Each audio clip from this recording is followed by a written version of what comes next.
Already we have done radioactivity part 1. Okay. In radioactivity part 1, we have discussed about the alpha radiations, beta radiations and gamma radiations. Okay. I told you that whenever alpha decay takes place, the atomic number of the total element decreases by 4 or decreases by 2 and mass number decreases by 4.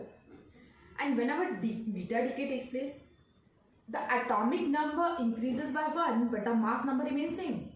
And during the gamma decay, there will be no change in the atomic number and mass number. But why does this radioactivity take place? Why certain elements undergo radioactivity and certain elements do not undergo radioactivity? I told you already that isotopes are of two types. First one is the stable isotopes and second one is unstable isotopes. Unstable isotopes are those isotopes in which the number of neutrons are greater than that of the number of protons. Okay. To achieve the stability, they emit either alpha particles or beta particles and they do not emit out simultaneously.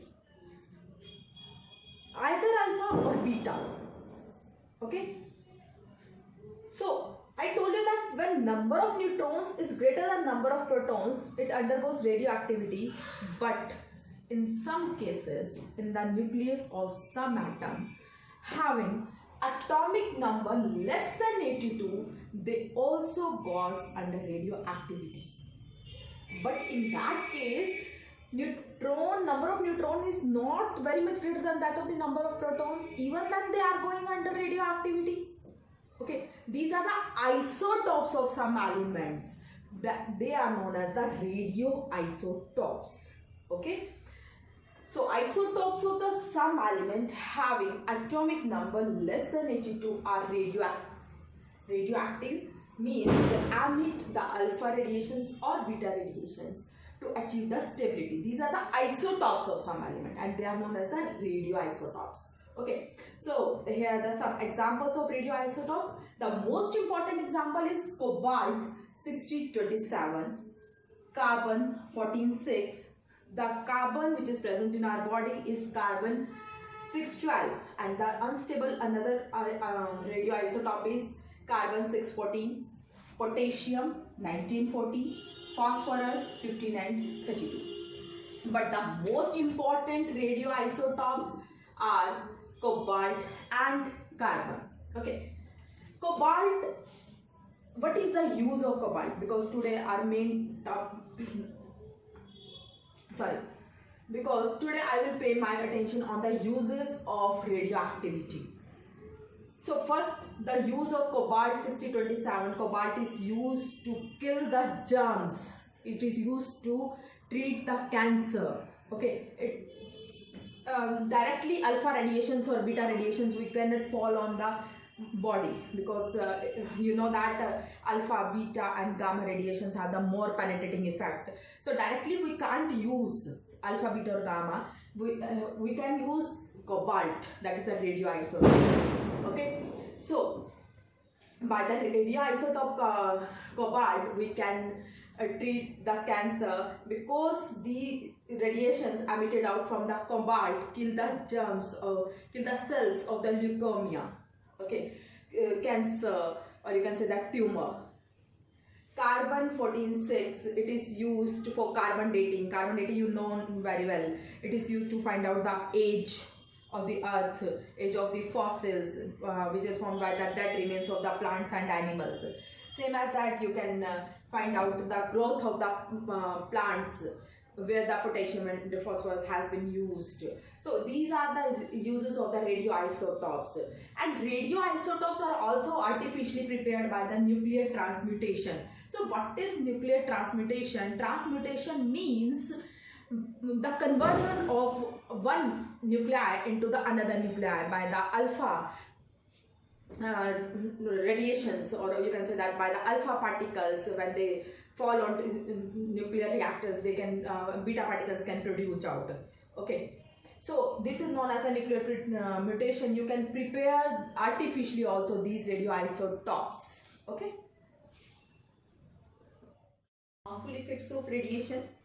The radiations coming out from the nuclear isotope can be alpha radiations, beta radiations, gamma radiations, X-rays or neutrons.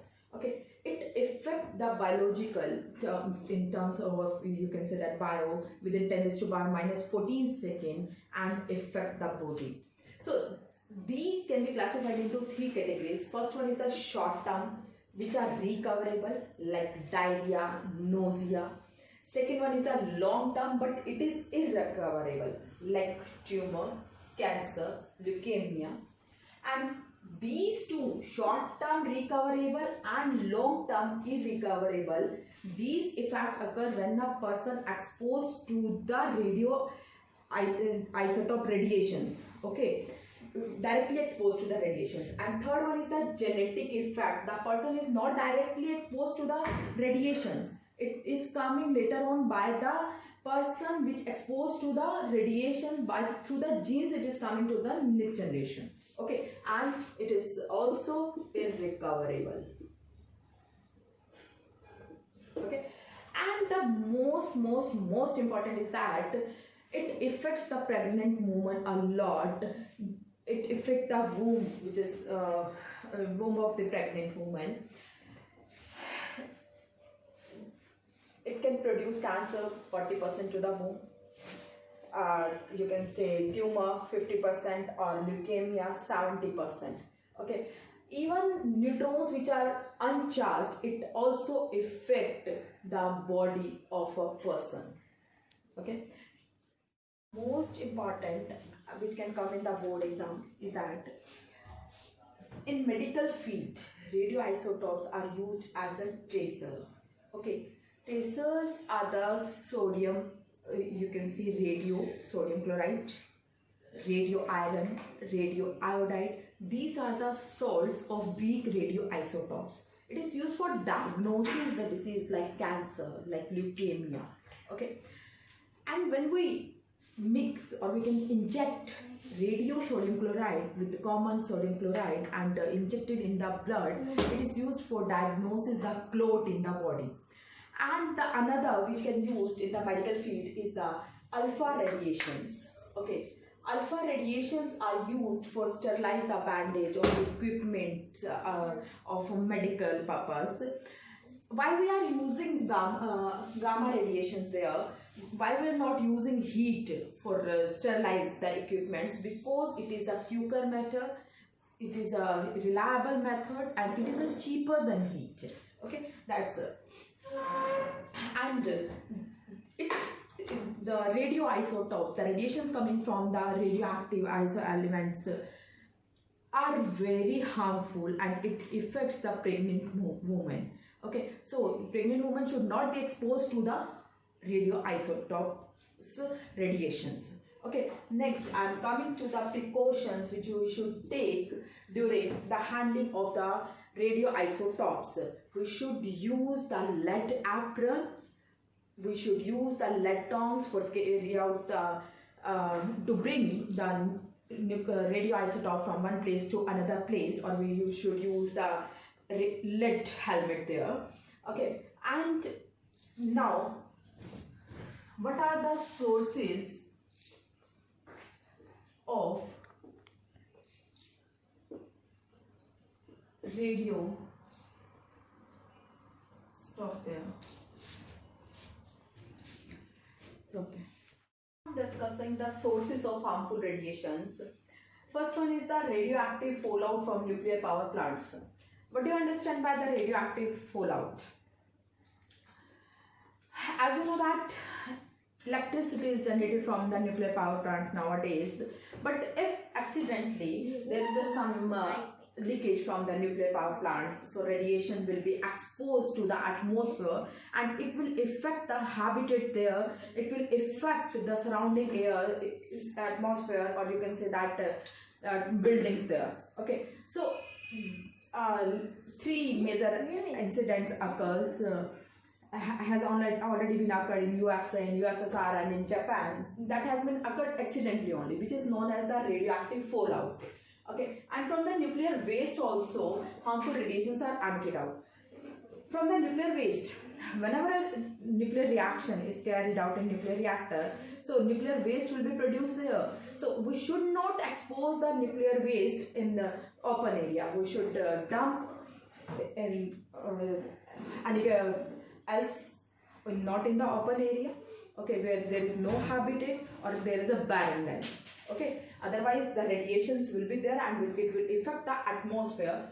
And the third one is the other sources. Other sources you can take, that is cosmic rays, okay, and X-rays also you can take in other sources.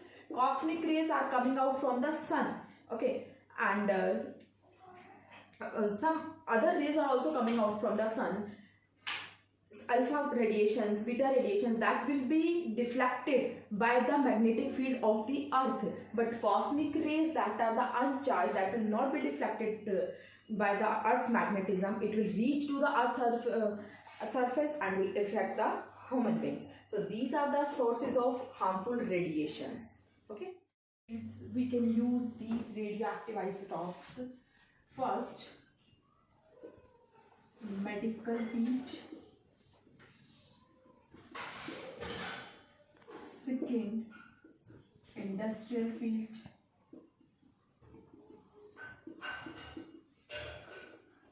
And third one is for scientific purpose, or you can say scientific field. Okay, in these three fields we can use the radioisotopes. Already I told you cobalt 6027. It is used for radiotherapy, for leukemia, okay, for destroying the cancer cells. It's very, very, very effective. I told you alpha, beta and gamma radiations cannot be used directly. So we have to use cobalt 6027 radiations to treat the cancer. Okay, same as it is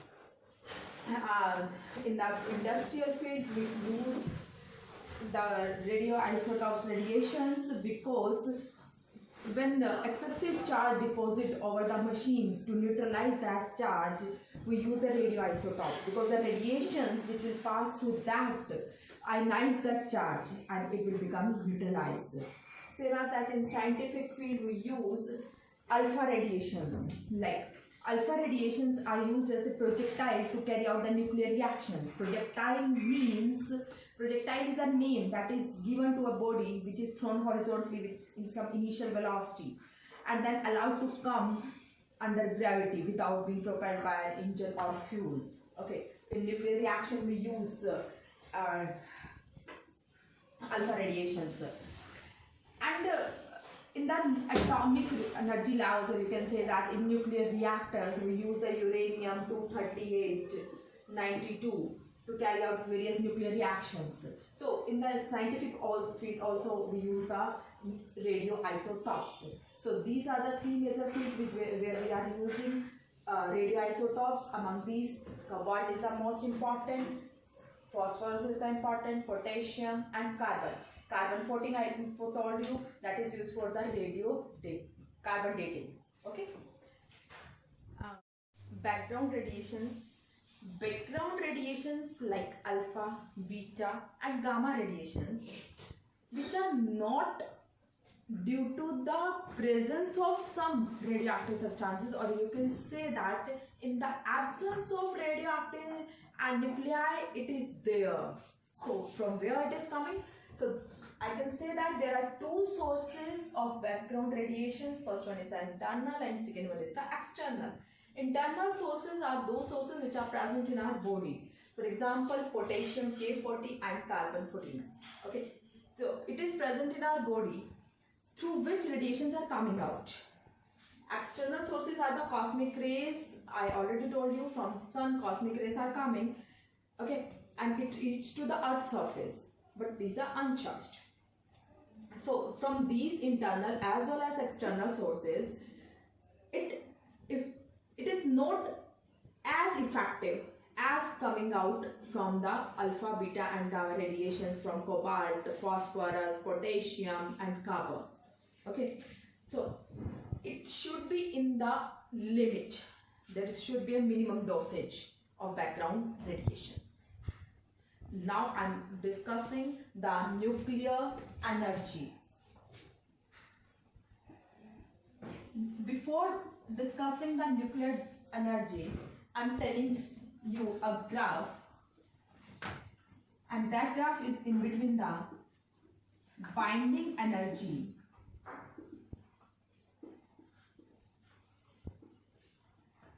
per nucleon and mass number, which is denoted by A. The graph is just like this. This is the stability belt of the nuclei having mass number 30 to 70. The nuclei which are lying in this belt are stable, and the elements which are lying below this belt are unstable, and above this belt are unstable.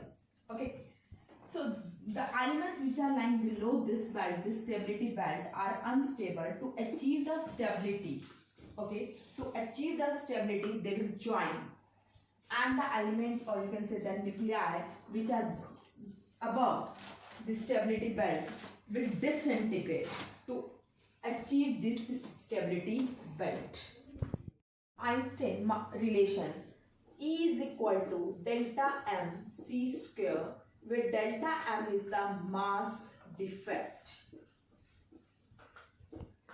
Mass defect is the difference between the mass of nucleons and the mass of protons and neutrons. Means collectively, if you are taking the mass of protons and neutrons, they are known as the mass of nucleons. Okay, mass defect is denoted by delta m, that is equal to Z into mass of protons plus A minus Z into mass of neutrons minus mass of nucleons. Means initially you are taking the mass of protons, then mass of neutrons, and then adding these two, and then collectively you are taking the mass of nucleons. Subtract mass of nucleons from the mass of protons and neutrons, there will be some difference. That mass will be converted into energy according to the relativistic formula, E is equal to delta m c square. You need not to do this formula, I am just telling you mass defect. Okay, from the mass defect, the mass is converted into energy. Okay, and the mass is expressed in terms of AMU, atomic mass unit. Okay, so I am coming back to this graph. These elements are undergoing nuclear fusion. Fusion means वो इकट्ठे हो रहे हैं, okay, to achieve this stability belt or to increase the mass. Okay, so I can say that nuclear energy are coming from two processes. First is the nuclear fusion and second one is the nuclear fission. Nuclear fusion means the combining of two or more smaller nuclei to form a heavier nuclei, and nuclear fission is the splitting up of a heavier nuclei into two or more lighter nuclei. Okay, why two or more elements are joining to achieve this stability belt, and why a heavy element is undergoing disintegration to achieve this stability belt. So nuclear energy is obtained from two processes, nuclear fusion and nuclear fission. Out of nuclear fusion and nuclear fission, the energy which you are getting more is from the nuclear fission. Okay, but we are preferring the nuclear fusion instead of nuclear fission. Okay, I am giving you an example of nuclear fusion. In sun, nuclear fusion is taking place, and in nuclear reactor, nuclear fission. For example, in sun, nuclear fusion reaction takes place. Okay, in nuclear reactor, nuclear fission takes place. In nuclear fusion, no radioactive element is further produced. But in nuclear fission, the further radioactive element is produced whenever nuclear reaction takes place.